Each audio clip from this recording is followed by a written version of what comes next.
Good morning. It is September 27th, and I am joined by the bishop, I would say, Minister William Bland. What's going on, Will? How you living this morning? Man, no, you did not. No, furthest thing from it. But I'm good, man. I'm good. I appreciate you having me on for real. Good. We're still in virtual land because of the COVID pandemic that is across the land. So I want to get your perspective. Thank God that you were diagnosed with COVID and you are, thank God, a survivor. Kind of, what is your view of the pandemic from the standpoint of a survivor? Well, and I'm kind of looking at things how they're going right now. We're up, as a country, we're up past 200,000 people dead. Yeah. With this, we've got, countless people that have been diagnosed with the virus. And unfortunately, I feel like a lot of folks are still kind of downplaying it. Mm-hmm. Everybody's mindset is totally different about it, but from, having gone through it, have been in the hospital and things like that, I'm just thankful, man. Because at the time that I went into the hospital, I'm gonna be honest with you, I had no idea that I would even be back home. Wow. It was that bad for me. Wow. And it's important, and I want to say this, it's important that you have a relationship with God, because there's sometimes I didn't have anything with me. I just went in with my phone. Mm-hmm. I just happened to ask my wife Tiana to bring me my phone, and she brought it. But you ain't got no Bible with you. You don't have any of that stuff, man. So whatever word is in you, you've got to, you got to pull on it, and your prayer life. That's all you got at that point, and I believe that was a lot of that, that kept me going, because you're in there by yourself. Nobody was allowed in that room as far as family or anything like that. Wow. So I just thank God that he was in there with me.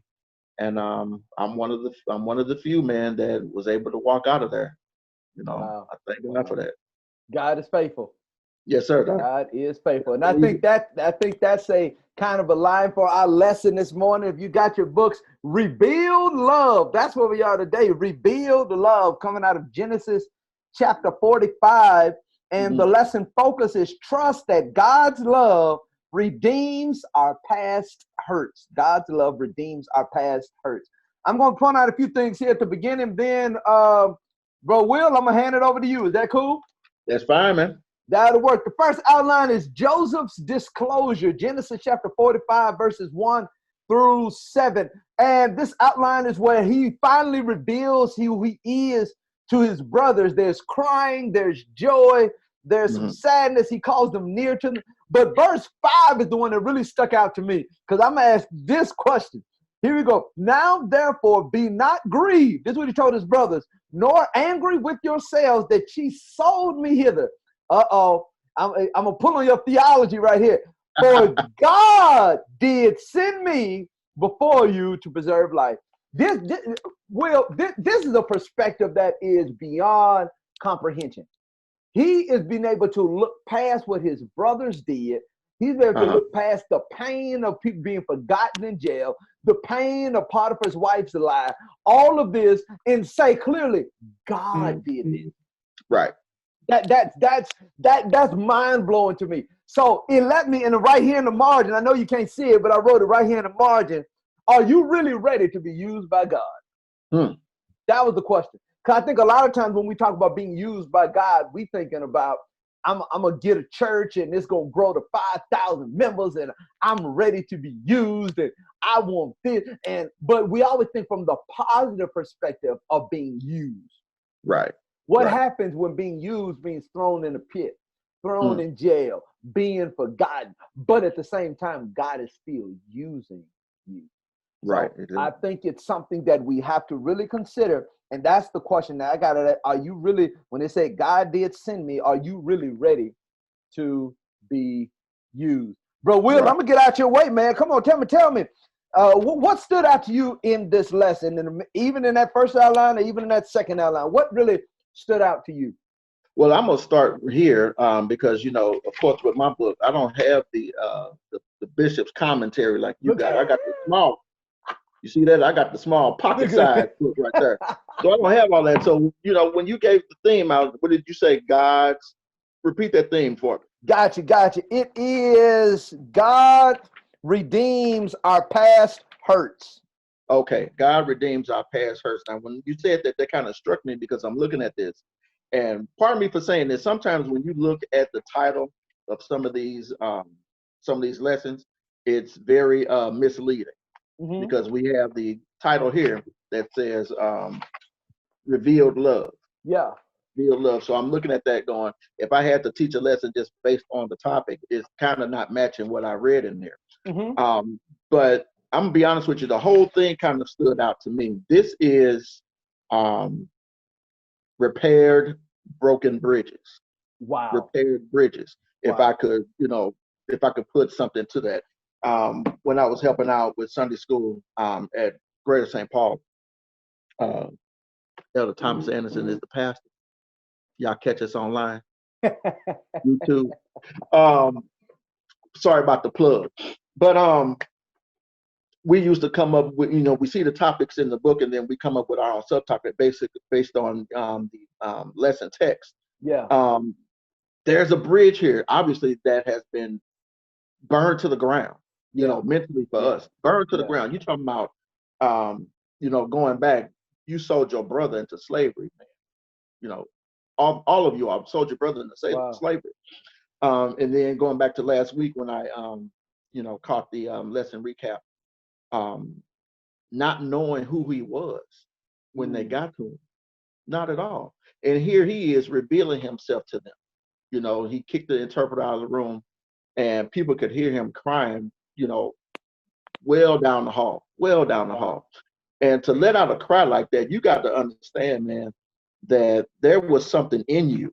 Yes, sir. And at some point, I believe that he had been longing to see his family Hmm. all this time. Hmm. While he had been set up with Pharaoh. I mean, set up good, man. You second in command.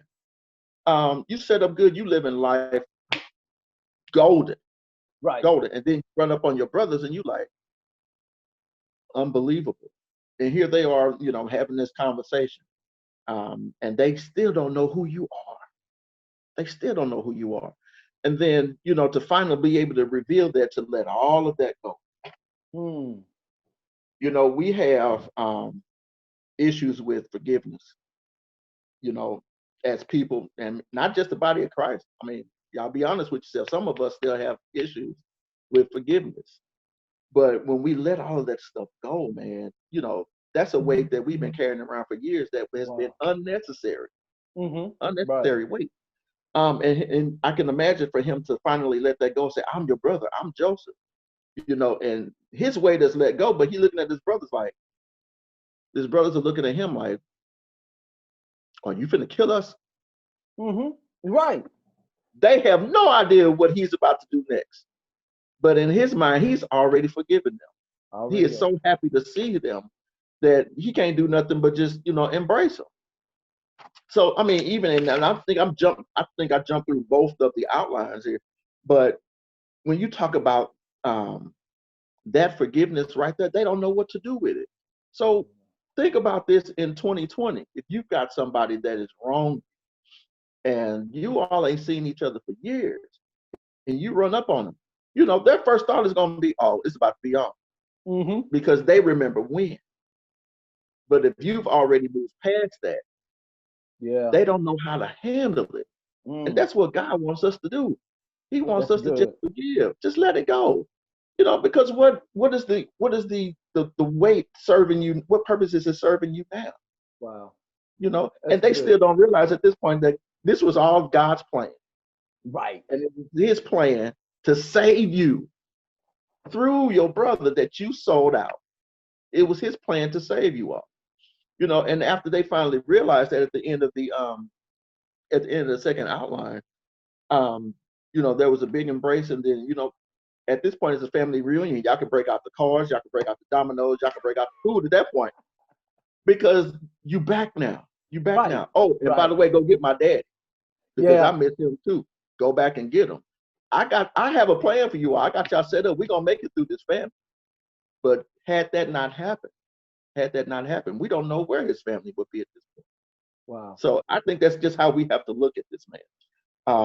Not just the love, but the forgiveness too. We need to do that in order for God, in order for God's plan to, his will is going to be done anyway.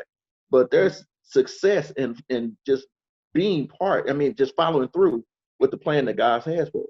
Well, now let me ask you this question, because it came to Mhm. mind while you were talking. What would you say to that person who's listening right now that says, but you just don't know what they did to me. You just don't know how much pain it caused me. You telling me just to let it go. What would your response be to that genuine person who's really struggling with that? What would be your response? What purpose is it serving you right now? Wow. Wow. What purpose is it serving you right now? Wow. It's hurting you more to carry that weight around than it is for them, because they live in life. While you sitting here struggling, you ain't sleeping at night, you're losing weight, you're sick. What's the point? What's the point? And it's not for them. If you think about it, forgiveness is not for them, it's for you. Wow. It's for you. The word says if you forgive others, God is faithful to forgive you. And that's the only thing I think about. God, you know how many times we wrong God in a day? Come on, man. Come on. Do you know how many times we wrong him in a day? And then we ask him for forgiveness, but we can't forgive our brother or sister who probably said something we didn't like. Wow. One word can cause years of foolishness. Yeah. But we want God to drop what we did. It doesn't work like that. Wow. Listen to this wisdom. He says, what purpose is it serving? And I think that's the key question. What purpose is it serving? So as you look through your Sunday school lessons, remember, continue to think there is a greater purpose. That's why we study the word. Remember his testimony from the beginning. His testimony from the beginning. He said that you're going to be at a point in life, but that's all you're going to have is what's in your heart. Yeah. So definitely we want to study and prepare ourselves so we can be good in that regard. And William, if they forget everything else we talked about this morning, what's the one thing they should take away from the lesson today? Let it go. Boom. Can't be no clearer than that. Enjoy your church live stream. Remember St. Paul, he already made the plug earlier. So continue to do all you can to serve God, even in this season, and let it go. Take care. Talk to you next time. Bye-bye.